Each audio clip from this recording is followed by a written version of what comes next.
Good afternoon, everyone, and welcome to today's edition of Black Health Trust.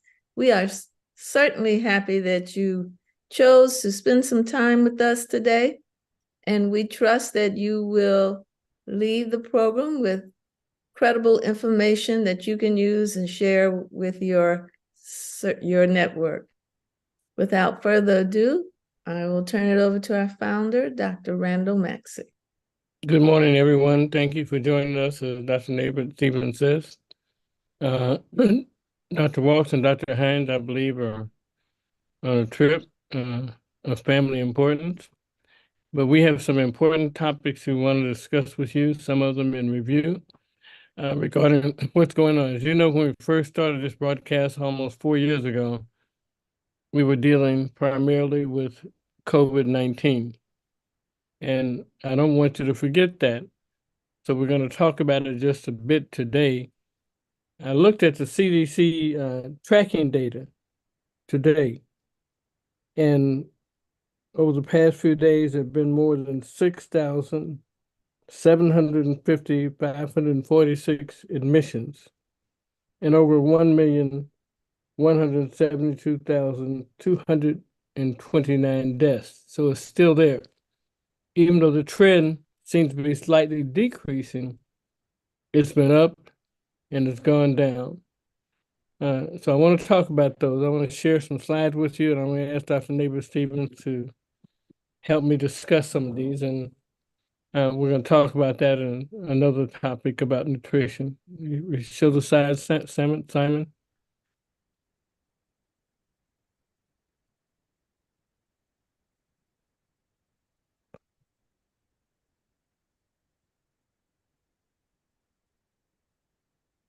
So there's some interesting things that have happened.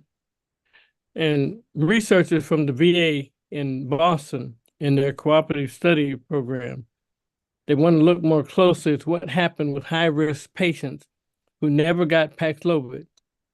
For some reason, it's not being well used, especially in our populations. They didn't get that. They didn't get the remdesivir and other parts of that. They focused on 110 patients who received organ transplants and had other medical conditions, such as chronic lymphocytic leukemia, anything that could compromise their immune system. And they looked at this, despite these people having already been vaccinated. Let's go to the next slide.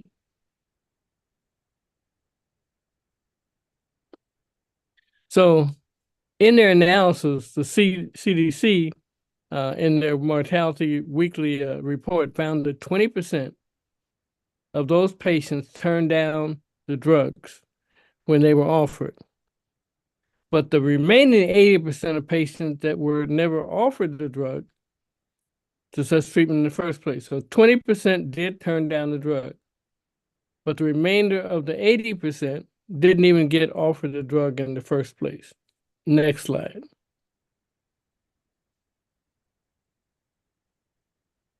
So in some cases, the doctors decided not to give the patients medication because they're worried about side effects or interaction with other drugs.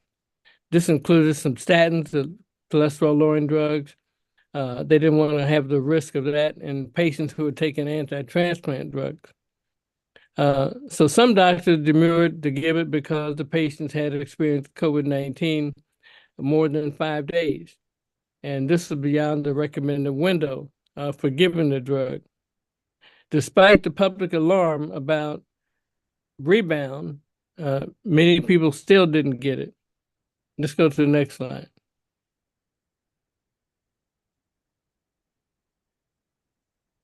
So people with mild symptoms early in their illness are exactly the target group for getting the treatment.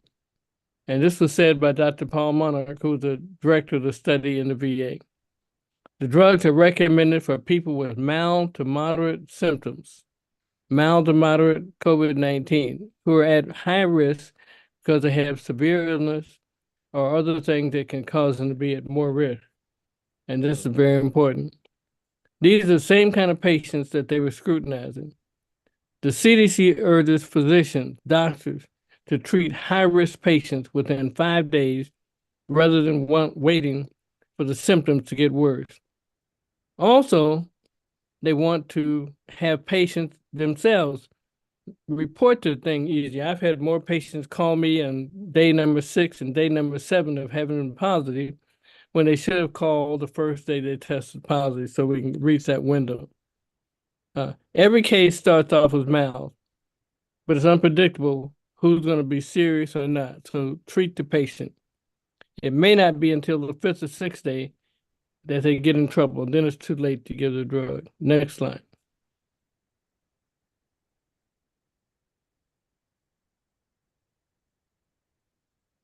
So Dr. Davey Smith was one of the people who commented on something. He was alarmed that some people with immune system problems were weakened, were not getting the drugs. And these are the people who are still coming into their hospital. He's located in San Diego. He's an ID specialist. And these are the people who are dying and they didn't get the medicine. Next slide. So the findings suggest that doctors need more education about when to consider giving the drug. Now, there are some serious contraindications with patients taking certain medications, certain gastrointestinal medication, certain anti-cholesterol medication. But in some cases, you can lower the dose or stop those temporarily, but you don't want them to get sick with the disease of COVID-19. So patients should be encouraged to reach out earlier. As soon as you test positive, you need to call your physician or health provider. So some VA patients were not offered these drugs, and probably the staff was not told about the window of the drug and not often. They reached out, but they didn't emphasize the patient should receive a drug. Next slide.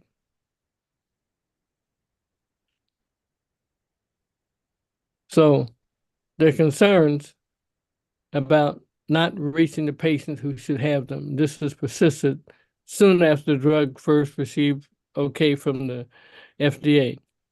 So just a month after Paxlovid received emergency use authorization from the FDA, it was found that they weren't getting enough. They weren't getting, in a small percentage, only 11% reported having taken antivirals. That's a low number.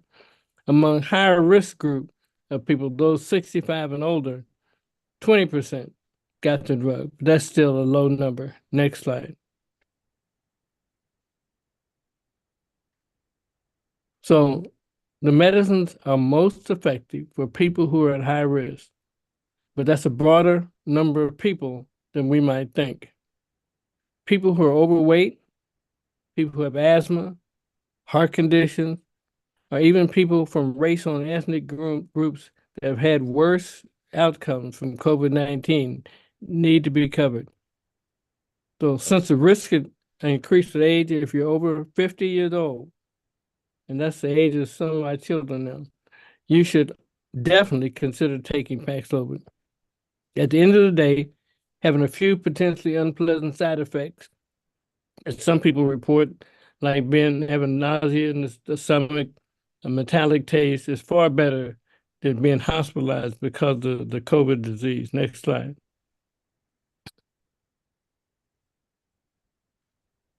So let's see if there are any questions or discussion about this we need to take, Barbara. So far, there are no questions in the chat. And no comment. So No. the takeaway from this is we need to use Paxlovid more than we're using it. And the only reason not to use it, if there's a deadly contraindication to it, or there's a serious side effect. I have another takeaway. Go ahead. If you test positive for COVID, as soon as you test positive, you need to call somebody and get your prescription for Paxlovid. Don't wait for somebody to offer it to you. That's right. You should be asking for it. Should I get it? Can I get it? And if not, why not? So that's very important.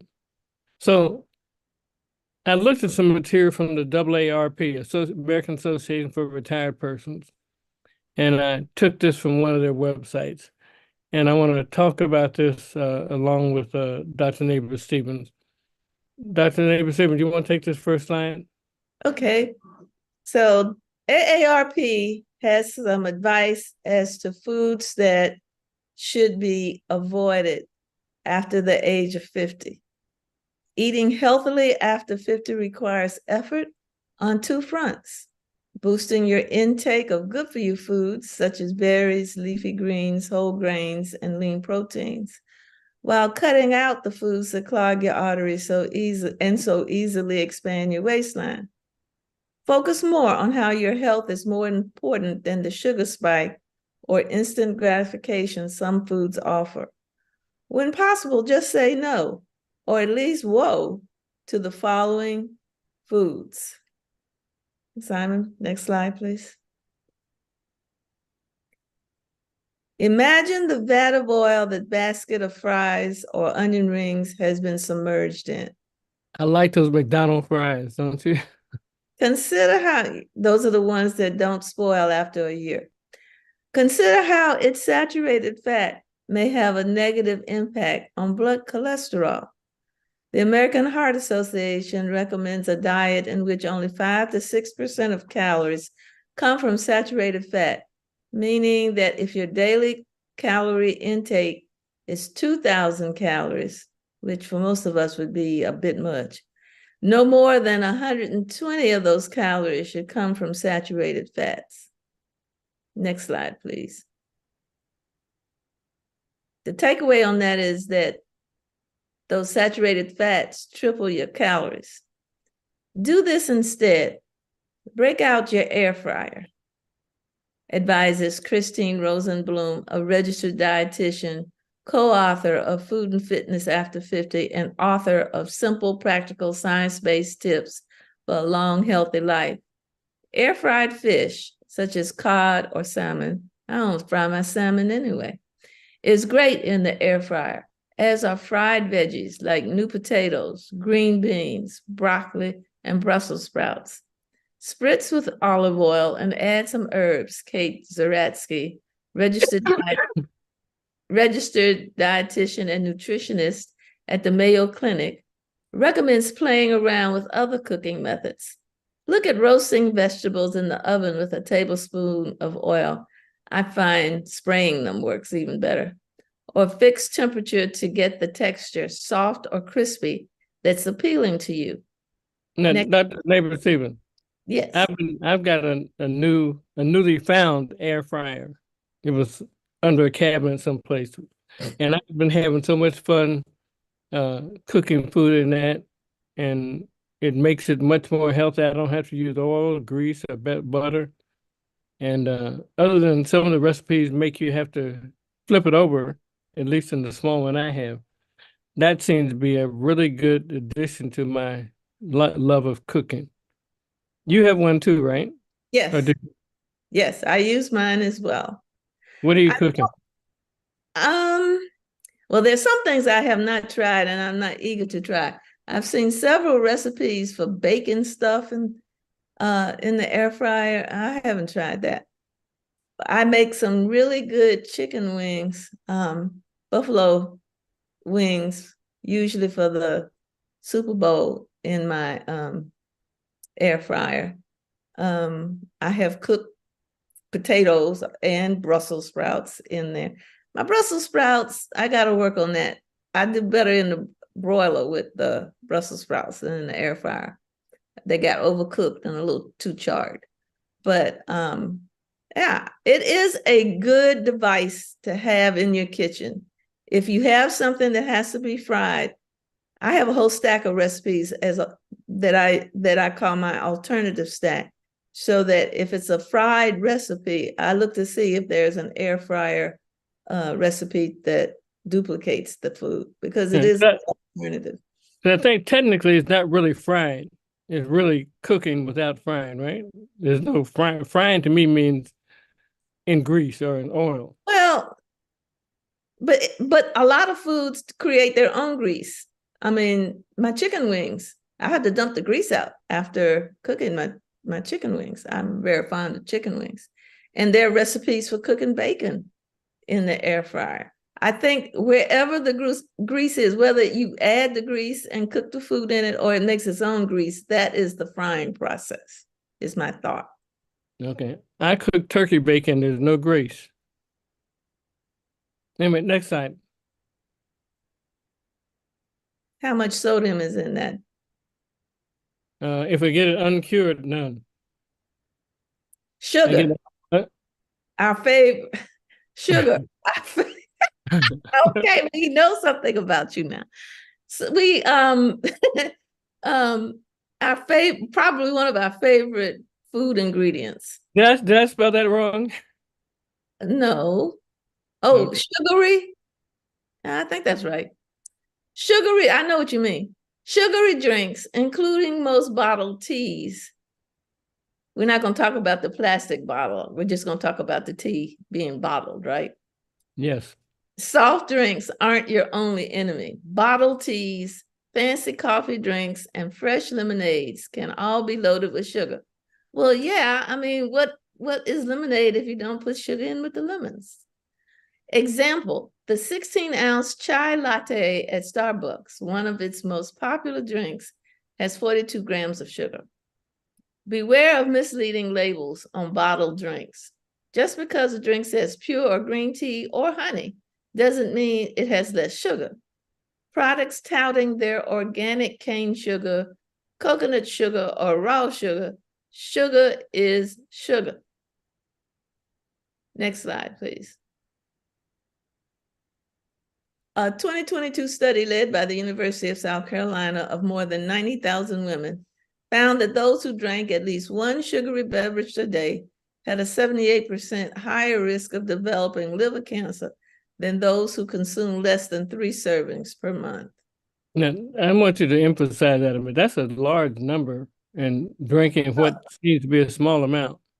Yeah, this paragraph raises a lot of questions in my mind, and I don't know if you know the answer to this, but was this an association study?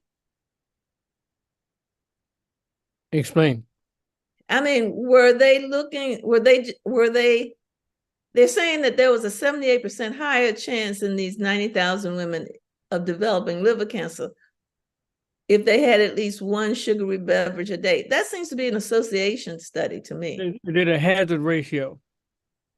So I would not, yeah, you did misspell sugar on this slide. I would not necessarily, I'd like to read the study because just because first of all, liver cancer is not uncommon, but it's not that common. So I think what's come out in recent weeks or months is that high blood sugar and diabetes is the leading indicator right now is liver damage and liver cancer and liver dysfunction. So that's come out in the past few months and studies, number of other studies I've seen. So the key thing is that it's not good for you. I'm not looking at the statistics so much as the trend and the risk. Yeah, well, that I think we can probably all agree on. And another thing that everybody may not agree with, but I had a friend that I used to eat lunch with when I was a professor at Meharry. And I would trot down, we both would bring our lunch, and I would trot down to the vending machine and get a Coke every day. And I noticed she always just drank water with her lunch. So one day I finally asked her, was she allergic to Cokes? She was Jewish. I knew that the Coke was kosher, so I knew it wasn't because it wasn't kosher. And she said, oh no, I know I can only have a certain number of calories every day, and I'd much rather eat my calories than drink my calories. And that really stuck with me. It was from that point on that I stopped putting sugar in my coffee. And I'm not saying I'm virtuous and I don't eat desserts and I don't like my sugar, but I drastically cut back my sugary beverage drinking because it made so much sense to me. Yeah, I'd rather eat it than drink it too. Next slide, please. But I do believe you're virtuous. Thank you. Sugar content. the bottom line, aim to keep added sugar intake to less than 10% less of your daily calories. For a 2,000 calorie daily diet, that would be no more than 200 calories or 50 grams of added sugar per day. That's divided over the whole day. Do this instead. Sip a cup of prune juice. Yes, prune juice. And this is recommended by Amazon Prune Juice. It's supposed to be a good commercial one with the 7.5 ounce cans, which are perfectly portioned. Each serving offers 4 grams of fiber, which aids in your digestive system, and you'll probably do number 2 a lot easier. Next slide. You know, I was just looking at a recipe yesterday that called for 16 prunes. I can't remember how much oatmeal and how much walnuts, but you blend them all together and it makes a nice little cookie. Oh, that sounds good. So, some people suggest infusing water with fresh fruit with flavors such as orange, blueberries, kiwi. I don't like the taste of watermelon. And there's a website called topnutritioncoaching.com. You can look at some of this. It will add good flavor. And you can also try herbal teas or reduced sodium bouillon. That's one I hadn't thought of. A bone broth. If you want a savory beverage, make sure it's reduced sodium. You don't want that salt. And they also suggested using flavored carbonated water. I just drink plain water. Or one of the new prebiotic or probiotic low sodium sodas. Next slide. Go ahead, Barbara. Hidden sugars can be found everywhere, but especially in pasta sauces, yogurt, granola bars, instant oatmeal packets, breakfast cereals, and the nuts in butter pecan ice cream. Excess sugar can put stress on organs such as the pancreas and liver, which can increase blood sugar and blood triglyceride levels and raise the risk of fatty liver disease. Sugars increase risk of cardiovascular disease and diabetes, the incidence and prevalence of which increase as we age, says the Mayo Clinic. At a time in life when every calorie should be nutrient dense, added sugar really contributes to calories we don't need. Added sugars are inflammatory to the body and can lead to unfavorable health problems. So one of the things I want to note is that when your sugar is up, it has an inflammatory effect on the inside lining of blood vessels, your endothelium. And that can start the whole process because blood vessels and capillaries get every place in the body. And we know the inflammation is at the basis of so many of our problems, whether it be arthritis, hypertension, diabetes. So we know that that's a bad thing that we're just finding out. Sugar is so good, but it's so dangerous. Next slide. A 2023 study at the University of Missouri found a link between Western diets high in fat and sugar and the development of non-alcoholic fatty liver disease, which can lead to chronic liver disease. Another 2023 study, this one out of the University of Pittsburgh, found that excess sugar can exacerbate the symptoms of inflammatory disease. The bottom line is check labels for added sugars, but don't fret over natural sugars in milk or fruits. Do this instead. If you're looking for something sweet, up your fruit intake. Fruit is naturally sweet, offers a great source of fiber, and will keep you more satiated.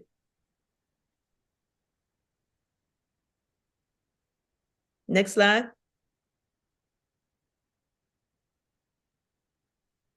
Make your own quick bread mini muffins, blueberry, zucchini, banana, pumpkin, or cranberry orange using whole wheat flour. Use frozen fruit to make a healthy smoothie. Favorite things in the freezer section are frozen wild blueberries, especially now while they're so high in the store. Not only do they offer 2 times the health-helping antioxidants of conventional berries, but are proven to benefit your memory and brain health.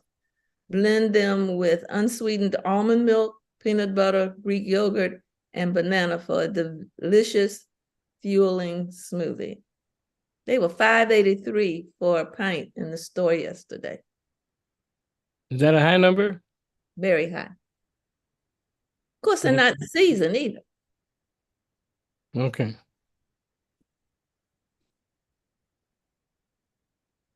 Stealth salt. Oh, my. Yes, indeed. Salt is just as sneaky as sugar. 75% of people over the age of 60 have high blood pressure. And even if you're on medication, you want to lower your sodium intake. If you think you're eating a low-salt diet because you don't salt your grilled corn or soup, think about that frozen pizza or canned soup you just heated up. Those items are loaded with stealth salt. So let me ask you this. Campbell's has a low sodium soup. Is that significant? It's lower than their regular, but it's not low. Okay. And I saw a study out of Philadelphia where they looked at people who had been hospitalized with congestive heart failure and went home and returned in less than 30 days. And actually, they returned in a week.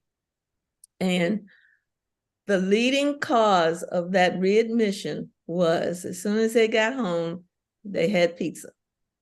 Wonder what kind of pizza it was. Probably doesn't matter because pepperoni? the sauce and the sauce. Okay. Next slide. There's some in the crust too. Okay. So in the largest randomly randomized clinical trial ever to look at the effects of reducing salt intake was published this year in The Lancet.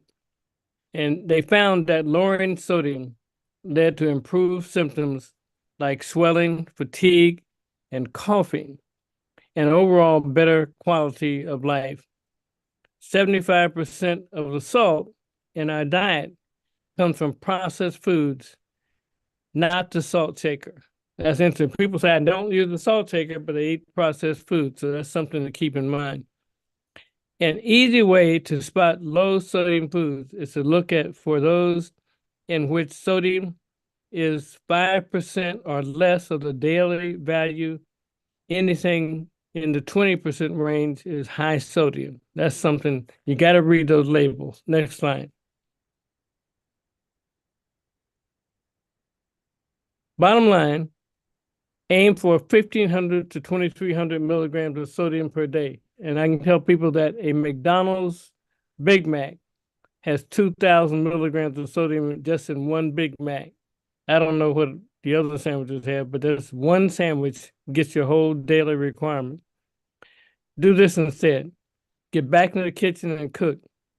Keep the recipe simple, using whole ingredients, using seasonings that don't have sodium in it. For example, having the fixings for a make-your-own pizza that doesn't have sodium in it, use wheat bread. I have some comments later on wheat bread. Sauce, get reduced cheese in the sauces and vegetables, and make your food more healthy.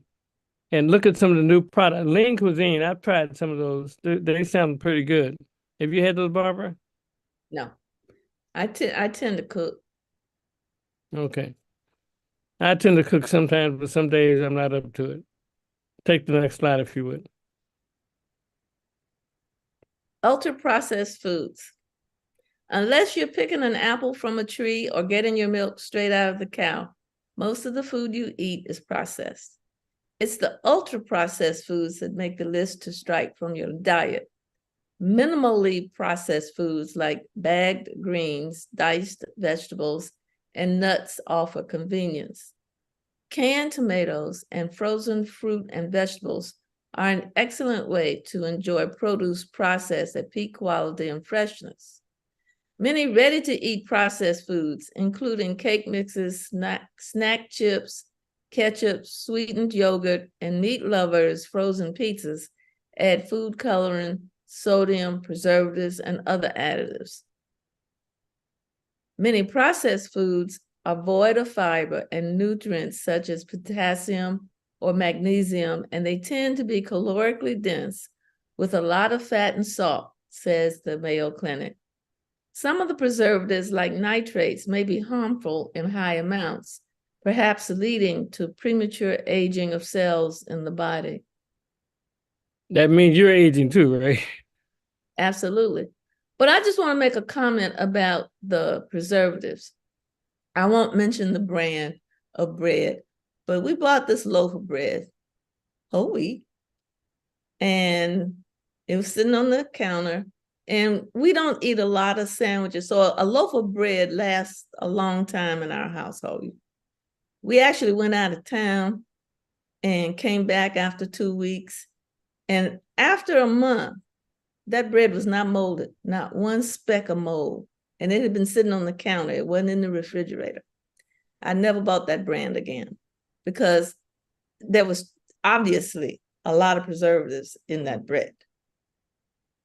Was it from a major hamburger producer? No, it was a loaf of bread. No, I said, but there's a company that makes hamburgers. That hamburgers never decay. Oh, no, I'm not going to say the brand, but I would just encourage you to take a look at those labels again when you buy a loaf of bread. Next slide, please. Ultra-processed food, the bottom line. Make label reading a habit. Do this instead. Whole nuts like pistachios in the shell, or shelled almonds or peanuts. Healthy cereal is a good snack for older adults because 93% of those over the age of 60 eat cereal with milk and fruit, a good way to boost nutrients. But I would say with a caveat, check the sugar content of that cereal. Watch for added sugars in cereals, even I'm not sure what was meant there, or reach for a hard-boiled egg. When it comes to wholesome snacks, they are naturally nutrient-rich choice. The American Heart Association says healthy older adults can have up to 2 eggs per day as part of a heart-healthy diet. They're making that comment because it was preached to us by the cardiologist and internist 20 years ago that eggs were bad for you. It's too much cholesterol. But that was debunked. The most wonderfully packaged to-go food is an apple, banana, or orange. Some nutritionists recommend making I can never say this, charcuterie board with sliced lean turkey or chicken, whole wheat crackers, watch the sodium, reduced fat cheese, pumpkin seeds, almonds, dried apricots, and cherries. You said that word charcuterie so good. Thank you. Oh, you want to talk about the alcohol? Yeah. Alcohol metabolism changes when we age, and we become more susceptible to its negative effects. Alcohol can impact fall risk, interact with the medications that you take as we age, and lead to an increased risk of dehydration. And I had that happen one time. I fell when I was walking in my bedroom, and I said, "Oh my God, am I dying?" But it was just that I was so dehydrated because I had a couple of martinis. I don't drink those anymore. Alcohol contributes to many problems with your health, including liver disease, heart disease, kidney disease, and our immune system doesn't function as well after you've had that, and neurological function decreases, such as dementia. A recent University of Pennsylvania study of 36,000 adults found that even moderate levels of alcohol consumption, such as a glass of white wine once per week, have a link to harm in the brain matter at your age. 1 drink per week. And if you think that it helps you more sleep, you probably have to get up more time to go to the bathroom, so it breaks your sleep. And we talked before about getting between 8 and 12 hours of sleep, so that breaks your sleep, so that's not good. Nice. Next slide. So bottom line, government guidelines recommend no more than 2 drinks a day for males and no more than 1 drink a day for females. So do this instead. There are so many ways to have low-calorie, non-alcoholic drinks, and a lot of bars specialize in that. So you can look like you're drinking, be satisfied, and not have to drink the alcohol. Try no sugar kombucha, and that tastes pretty good, but it has bacteria that helps support your gut health. Next slide.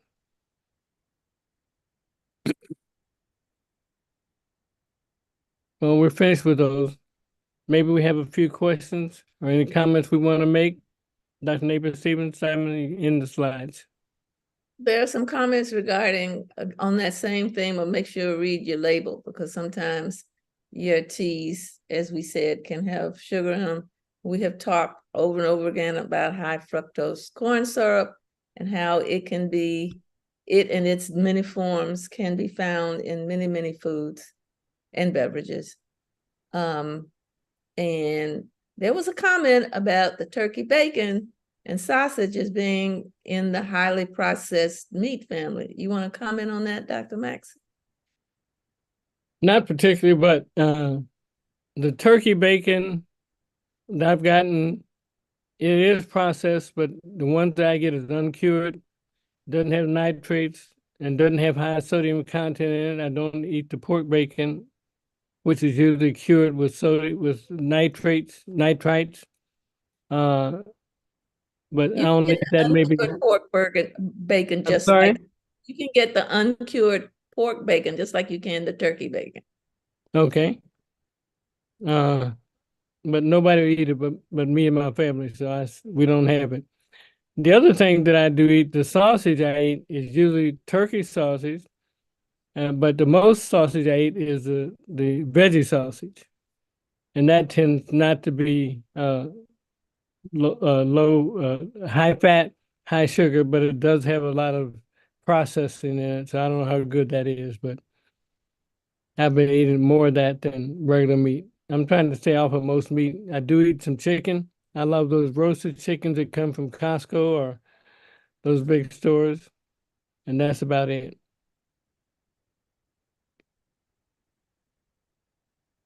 One of my main concerns over the past few weeks, we lost a very dear person to a lot of us in the NMA, one of our past presidents, and she seemed to be relatively healthy, but she was in her 70s and she just fell out in an airport and died. And over the past few weeks, I've lost a lot of my senior friends. Unsuspectingly, they seemed to be good people in good health, but they weren't. They were not. So we started a program 2 weeks ago saying the things you need to do for yourself, especially in this first quarter: get your laboratory done, get your imaging done, meet your health professional provider, and have them look at your laboratory and see what's going on with your body. Don't wait till June or July. Do it now. It's almost February now, March. Make sure you get seen. Make sure you're following some of these things we've talked about in terms of how you eat and what you put in your body. And we're going to continue to encourage you to do what's right. And I'm actually lecturing to myself as well as I am to anybody else. And any Don't questions? forget, the concept of moderation too.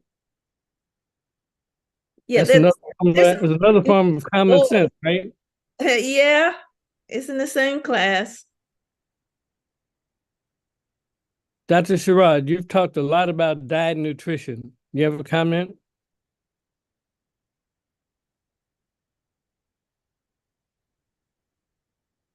Is she unmuted, Simon? Yeah, good morning, everybody, and Dr. Maxey. Yeah, I think this is a great needed session. It's all about the diet. I think it was Hippocrates and maybe somebody before him who said let thy food be thy medicine. It all starts with the diet, exercise, and what you think. You have to have good positive thoughts too. I like to give I- Hippocrates the credit for being the father of medicine. And he was so smart that Hippocrates, in order to diagnose diabetes, would dip his finger in the urine and put it in his mouth. And for sweet, they had diabetes. But Imhotep said, pee in the sand. If ants come, you got diabetes. I think he was smarter. Yeah, I think he was smarter, and I think actually that phrase actually came from him in research. I first saw it when I crashed and I was going to a physician in Beverly Hills, and I saw it written on the wall, Hippocrates, let thy food be thy medicine. But I believe in actuality it was Imhotep who really came up with that phrase. You know how we often get things taken away in the process and given credit to other people. No, but I think this is a very good session that you've conducted here, and my suggestion is that when you read the label on everything. You said that if the label has something that you cannot pronounce, you probably don't need to be eating that particular food. We have so much chemicalized food that we eat rather than and then the organic food that we have has poor nutrition because of the farming techniques in the United States. The farming techniques in the United States have depleted the soil of nutrients. So even if you eat organic, you're not getting all of the nutrients that you need for your body. And thus you do have to do some supplementation like vitamin D and vitamin C. And just taking a good multivitamin daily, I think it's not going to harm anything. And your omega-3 fatty acids, we know we need to do that too. So there was one other point that has escaped me. You know how it is when you get this age, things kind of slip through your mind. But yeah, I think the focus on taking out, they have these anti-inflammatory diets. And so you should really look into things like gluten. Gluten is very inflammatory. Soy is very inflammatory. Even eggs, I know that you can do 2 eggs based on what Dr. Stevens just said, but just be aware to not overdo the eggs because though it's a highly allergenic product, I said. It's eggs, soy, wheat, and dairy. Those are the 4 main kind of inflammatory products that we're exposed to quite a bit in our diets, and just be kind of aware of that. And many people are actually gluten intolerant, but it's not picked up by the traditional medical system of testing. It only picks up celiac, which is the extreme form of gluten intolerant. But you can be gluten intolerant and actually not be picked up in the traditional medical system. And that was the case that I'm familiar with. And it was actually an acupuncturist who directed the person to the lab. And the lab actually is run by the guy who who wrote the GI internal medicine book. But through DNA testing, that patient was able to document double gluten alleles, one from the mother, one from the father. And actually, the gluten antibodies were destroying the thyroid. So the TPO antibodies for the thyroid were markedly elevated, went gluten-free, and the patient's TPOs came down from 1,300, normal being less than 35, to 250, like within a month after going on a gluten-free diet. So we have to really be careful about what we're eating out there. And, we need more education on it because a lot of people don't know. Thank you, Dr. Sharon. Any other comment? I just wanted to make a comment about the inflammatory foods. Don't forget, it's not just food. Remember that certain of the cooking oils, the fat content the source of the fat, i.e. whether seed oil or not, is also considered a main inflammatory source in your diet. So, you just read your labels and try to stay as close to natural as possible without using things that had a lot done to them in the process of their manufacturing. What about maple sap in New Hampshire? Is that inflammatory? It's so good. It is because it's sugar. It's good, but it's sugar. I was asking a specific So what person would you to do comment there? on that. Moderation. You would want to do moderation. I know you want to see, I'm looking now to see if he's on. He's there. Dr. Steiner, I'm calling on you. Okay. Okay, good. Finally got it unmuted. Okay. My Great tongue to is hear in you. cheek. I'm being funny, but make a comment. Yeah. Well, yeah, that's purely natural. And, Barbara brings up a great point about processed foods and seed oils to stay away from and things like that. So I've discovered, and I mentioned this at another time, I discovered this fellow, Bobby Parrish. Bobby Parrish is on YouTube, and he has an app called Bobby Approved. And Bobby Approved foods are generally organic and not processed, and they don't have seed oil in them.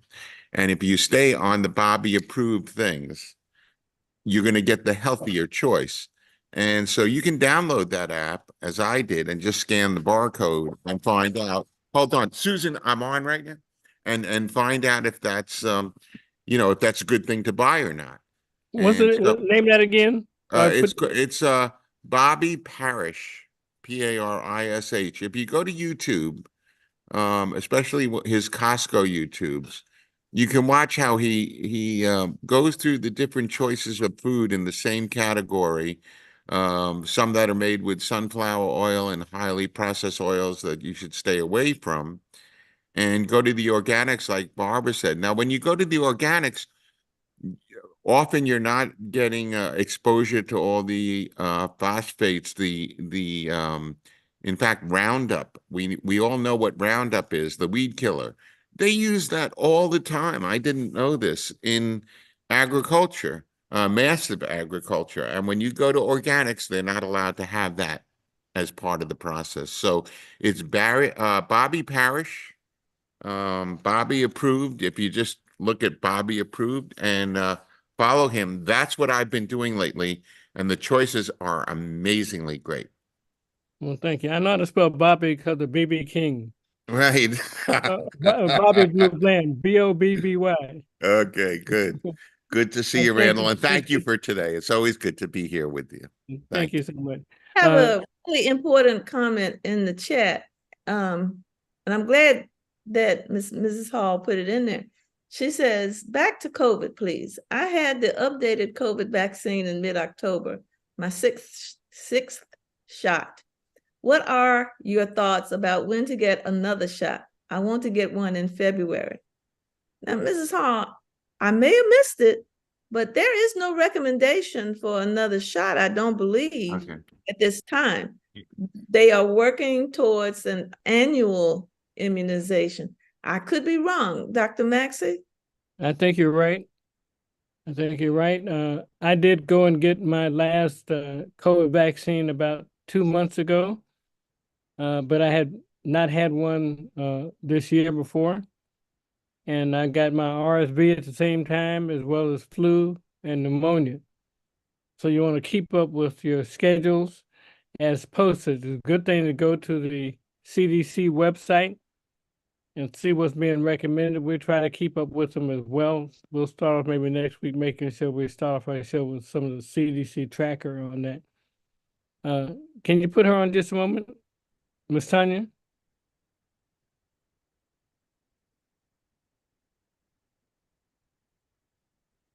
Ms. Tanya?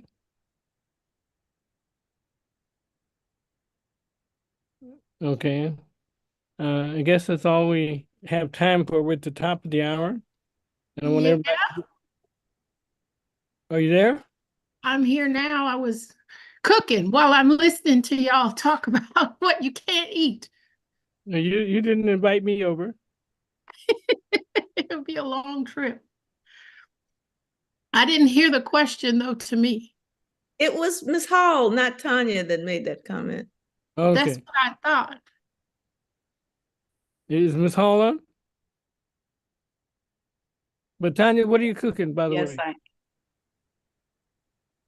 Yes, I'm here. This is Linda Hall. Yeah, I'm just worried because CDC isn't saying anything about it. They're not. I've checked the CDC. I check them pretty often, and they haven't said anything. They're just saying you shouldn't get it before 3 months after you've gotten your last shot. Mhm. That's the But they're new not vaccine that the new one. saying, Yeah, they're not saying that you need to get a second of the new. correct. Right. They're That's, not saying there is anything no about that. recommendation for more than one of the new vaccine. So I do personally have a friend who had the shot in October, right around the same time I did, and he was sick for a whole month, starting just before Christmas with COVID. Ms. Hall, you know And the reason why you've been dedicated to this broadcast. You know why. Why did he get it? well, I don't know because he has been running all around and stuff, but he wears a mask all the time. And he What do viruses do, Ms. Hall? well, yeah, because they're on his hands and everything. So yeah. They mutate. And we Yeah. know that masks, except for the N95, may not be that protective. The N95s, and they have to be fitted. And Right. so And that's it's something- probably not. So, and I'm not with him all the time, so I don't know. You But I can't know eat with a mask on. right, and I know he got sick, and then he had he had the Paxlovid. They gave him a Paxlovid that was the kidney for his what was it? It's something to do with his kidneys. They could not give him the second because he had the rebound, and so we had the rebound. He couldn't get the second dose. No, he can of get the second Paxlovid. dose, but there's a reduced amount that you give people with kidney failure. Right. Well, they So when he can't gave get the him, second dose. and that's what they told him, that he couldn't have the second dose. He had the reduced amount for the first one, and then he couldn't have the second one at all. And had a heck of a time getting the first one in the first place. He lives in Harvey, Illinois, so it's kind of hard to get it out in Chicago, in the Black neighborhood. So it was really difficult. So, but when you go to get your shot, they just ask you when was the last time you had it and which ones you had. So I don't know. My doctor, my primary is kind of leaving it up to me. She said, do it if you want to do it, go ahead. If you don't, then don't. Mhm. Tell her you're joining us on this call one Sunday. Yeah, she's yeah. I've told her about this call too, and she's really impressed. So she told me to do what I thought I should do because I am going to be around a whole bunch of people in March at tennis, and I just don't want to, I don't want to have to walk around outside with a mask on. Okay. Take care of yourself. Lawson has his hand up, Dr. Maxson. Who does? Dr. Dr. Lawson. Lawson? Dr. Lawson? Yeah, I want to go back to the previous discussion about eating natural foods and so forth. And a number of people think that because things are natural, it's okay. Right now, I run into a lot of folks who say, well, marijuana is natural and grows out and it's perfectly safe. But I just had a patient who for the first time in his life, had a frank manic episode that got himself hospitalized. Later found out he had family history.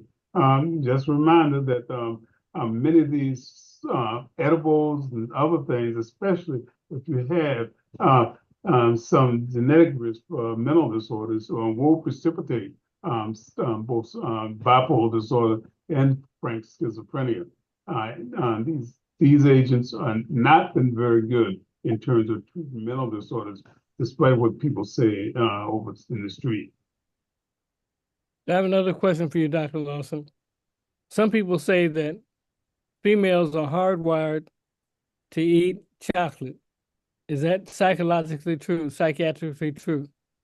Well, what we find is that folks that have certain kinds of depression tend to develop a chocolate craving.